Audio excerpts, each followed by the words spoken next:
बिक या सय्यदी या रसूलल्लाह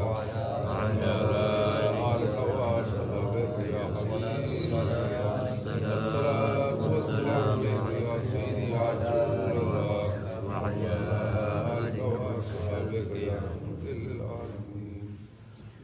अऊज़ु बिल्लाहि मिनश्शैतानिर्रजीम बिस्मिल्लाहिर्रहमानिर्रहीम क़ालल्लाहु तबारक व तआला मा शाहिदा मिनकुम शहरा, जो कि तुम में से इस महीने को पाए, यानी कि इस महीने में मौजूद हो। अब यहाँ पे रमज़ान शरीफ की बात हो रही है।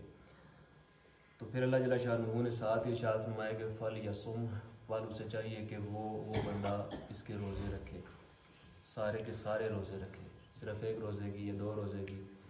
जैसे आज जुम्मा है, ठीक है, या जुम्मे के दिन का रोज़ा रख लेने की, ठीक है, क्योंकि हमारी कुछ आदत होती हैं, ठीक है, हर बंदे की कुछ अपनी ज़ाती रग़बत जो बन जाए, जो बंदा उसी के ऊपर पाबंद हो जाता है। लेकिन अल्लाह जल्ल शानहू ने हमारी पाबंदी, जो हमारी ख्वाहिश नफ्स है, उसके ऊपर हमें पाबंद नहीं किया, बल्कि अपनी शरीयत का पाबंद किया। अल्लाह जल्ल शानहू ने क्या इरशाद फरमाया है कि सारे रोज़े रखने हैं, ठीक है, सियाम का लफ्ज़ इस्तेमाल किए जो सोम की जम है, तो सारे के सारे रोज़े उसमें शामिल हैं।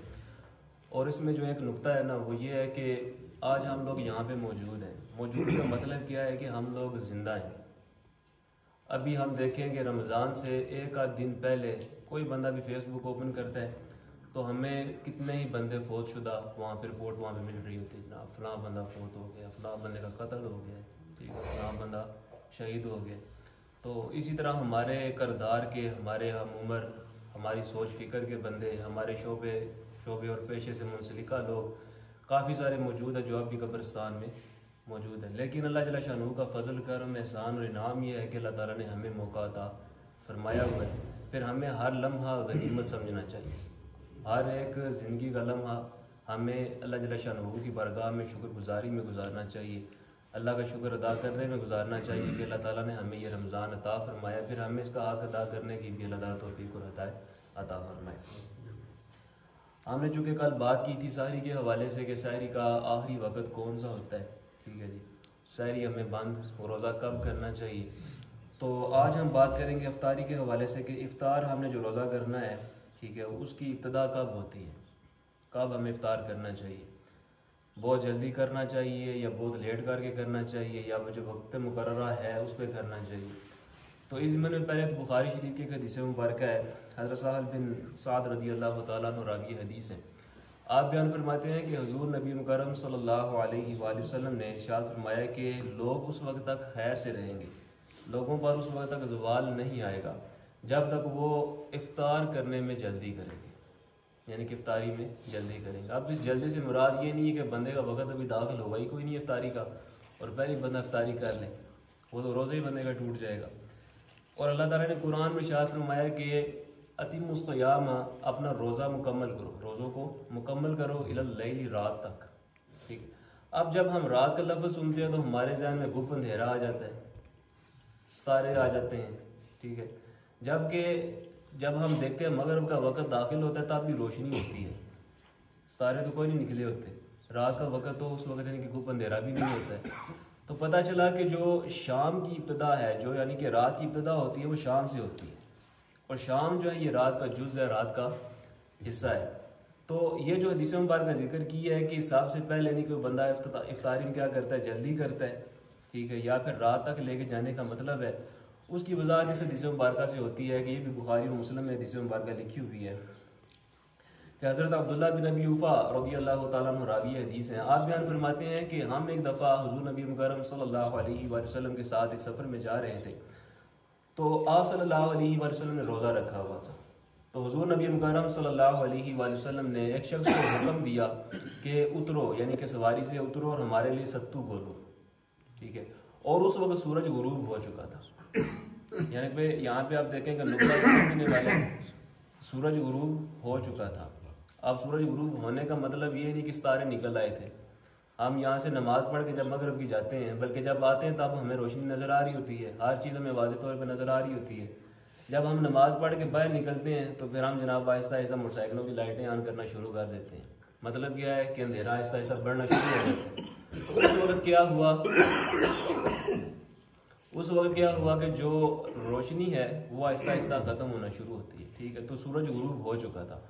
तो उसने जो जिस बंदे को आप सल्लल्लाहु अलैहि वसल्लम ने हुक्म दिया कि सत्तू गोलो, उसने अर्ज़ की या रसूलल्लाह सल्लल्लाहु अलैहि वसल्लम अगर आप शाम होने दें तो, यानी कि उसके कहने का मकसद ये था कि अंधेरा मज़ीद बढ़ जाए, ठीक है, जबकि सूरज गुरूब हो चुका था। और जो खुद शरीयत नाफिज करने वाले हैं हुज़ूर नबी मुकर्रम सल्लल्लाहु अलैहि वसल्लम आप खुद हुक्म फरमा रहे हैं कि हमारे लिए सत्तू बोलो। तो फिर उसने जब ये अल्फाज इस्तेमाल किए तो फिर आप सल्लल्लाहु अलैहि वसल्लम इरशाद फरमाया कि सत्तू बोलो। लेकिन फिर उसने कहा कि या रसूलल्लाह सल्लल्लाहु अलैहि वसल्लम अभी तो दिन है, यानी कि दिन से मुराद क्या है कि अभी तो रोशनी मौजूद है, अंधेरा हुआ नहीं है। तो फिर आप सल्लल्लाहु अलैहि वसल्लम इरशाद फरमाया कि सत्तू बोलो। तो फिर उसने सत्तू बोले। तो नबी करीम सल्लल्लाहु अलैहि वसल्लम ने सत्तू पिए, यानी कि आप सल्लल्लाहु अलैहि वसल्लम ने रोज़ा इफ्तार फरमा लिया। तो फिर आप सल्लल्लाहु अलैहि वसल्लम ने इरशाद फरमाया कि जब तुम शाम को रात को मशरक़ की जानब से आते हुए देखो तो उस वक्त तुम्हारा रोज़ा इफ्तार हो जाता है। आते हुए और आ जाने में फ़र्क है। आते हुए का मतलब क्या है कि अभी शाम की इब्तदा हुई है, फिर आते आते फिर टाइम लग जाएगा, फिर रात होगी, ठीक है। तो पता चला कि इस बात पे सब का इजमा है, इत्फाक है कि जब वक़्त सूरज गुरूब हो जाता है तब मगरिब का शुरू होता है, तब वक़्त मगरिब का शुरू होता है। और उस वक़्त हम लोगों ने क्या करनी होती है, इफ्तारी करनी होती है।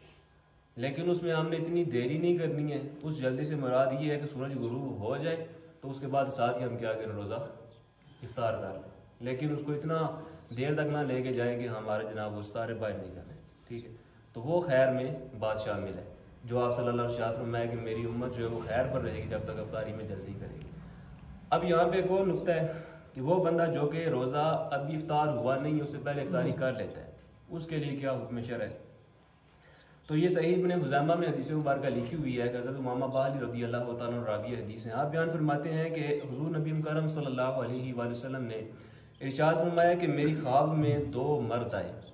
अब ज़िम्नन एक नुक्ता मैं अर्ज़ करने लगा हूँ। ख्वाब जो होते हैं ना ये सिर्फ अंबिया के सच्चे होते हैं। ख्वाब जो होते हैं वो किन के सच्चे होते हैं, अंबिया के सच्चे होते हैं, ठीक है।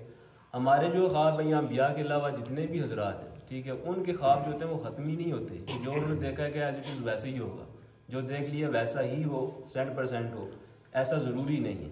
हो भी सकता है लेकिन ज़रूरी नहीं है। लेकिन ये ज़रूर है कि अगर कोई बंदा आम बंदा जो कि नबी नहीं है, गैर नबी है, ठीक है, वो ख्वाब में अगर नबी करीम सल्लल्लाहु अलैहि वसल्लम को देख ले तो उसने नबी करीम सल्लल्लाहु अलैहि वसल्लम को ही देखा है, उसका ख्वाब झूठा नहीं हो सकता। क्योंकि ये बुखारी शरीफ के हदीस मुबारक है कि आप सल्लल्लाहु अलैहि वसल्लम इरशाद फरमाया कि मर रआनी फिल मनामी फ़क़द रआनी फ़इन्न शैतान ला यतमस्सलु फ़ी सूरती, कि जिसने ख्वाब में मुझे देखा उसने मुझे ही देखा, क्योंकि शैतान मेरी सूरत की मिसल इख्तियार नहीं कर सकता, ठीक है। तो जिसने आप सल्लल्लाहु अलैहि वसल्लम को यकीन भी हासिल होता है कि आपको ही देखा है, दूसरा तीसरा और कोई ख्याल भी नहीं आता, ठीक है, तो उसने नबी करीम सल्लल्लाहु अलैहि वसल्लम को ही देखा है, क्योंकि शैतान जब आप सल्लल्लाहु अलैहि वसल्लम की सूरत की मिसल इख्तियार नहीं कर सकता। तो फिर आप सल्लल्लाहु अलैहि वसल्लम इरशाद फरमाया कि वो दो मर्द मेरी तरफ आए, उन्होंने मुझे बगलों से उठाया। तो मुझे उठा के एक बहुत ही मुश्किल तरीन पहाड़ी की तरफ ले गए और मुझे कहने लगे कि या रसूलल्लाह सल्लल्लाहु अलैहि वसल्लम आप इस पहाड़ी के ऊपर चढ़िए। तो मैंने कहा कि ये तो मेरे लिए मुश्किल है, मेरे अंदर इतनी ताकत नहीं कि मैं इसको अबूर कर सकूँ, इसके ऊपर चल सकूँ, इसके ऊपर चढ़ सकूँ। तो फिर उन्होंने कहा कि हम आपके लिए आसान कर देंगे।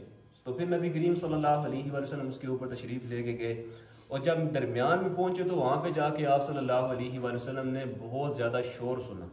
उस शोर की वजह पूछी नबी करीम सल्लल्लाहु अलैहि वसल्लम ने, तो वो अर्ज़ करते हैं कि या रसूलल्लाह सल्लल्लाहु अलैहि वसल्लम ये जहन्नमियों के पुकारने की पुकार की आवाज़ है। तो फिर हुज़ूर नबी मुकर्रम सल्लल्लाहु अलैहि वसल्लम ने देखा कि ऐसे लोग जिनकी कूंचें यानी कि जो एड़ी होती है उसके ऊपर जो पट्टे होते हैं वो लटके हुए थे और उनके जबड़े चिरे हुए थे और जबड़ों में से खून जारी था। तो फिर हुज़ूर नबी मुकर्रम सल्लल्लाहु अलैहि वसल्लम ने पूछा कि ये कौन लोग हैं। तो फिर वो अर्ज़ करने लगे कि या रसूलल्लाह सल्लल्लाहु अलैहि वसल्लम ये वो लोग हैं जो वक़्त से पहले इफ्तार कर लेते हैं, यानी कभी वक़्त दाखिल हुआ ही नहीं है वो लोग क्या करते हैं, अपना रोज़ा पहले इफ्तार कर लेते हैं। तो इसमें इतनी जल्दी नहीं करनी कि भाई वक़्त दाखिल ही नहीं हुआ, ठीक है, बंदा रोज़ा इफ्तार करने लग पड़े, ना इतनी देर करनी कि वक़्त दाखिल हो गया और बंदा खाम खा बैठा रहे, ठीक है, रोज़ा इफ्तार ही ना करे, इफ्तारी निकल आए, ठीक है।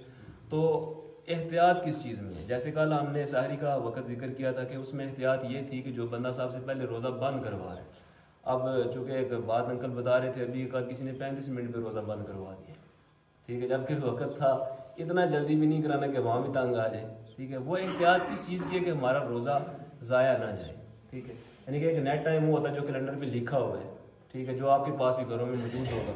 कोशिश कर कि 2-4 मिनट बंदा पहले बंद कर ले, ठीक है। इसी तरह जब आपने इफ्तारी करनी है तो उसमें 2-3 यानी कि जो बंदा सबसे आखिर में रोज़ा खुलवा रहा है, एक होता है कि आपके पास कैलेंडर मौजूद है, उसमें भी आप 2 मिनट का फासला रख के कर सकते। 2 मिनट कुछ तारे तो नहीं बाहर निकल आएंगे, अंधेरा कोई पार तो नहीं जाएगा, ठीक है। एहतियात तो हो जाएगी कम से कम। जहाँ पे आपने पूरा दिन इतने घंटे आप इंतज़ार करते हैं, रोज़ा रखते हैं, कुछ खाते पीते नहीं हैं, 2 मिनट में फ़र्क नहीं पड़ेगा।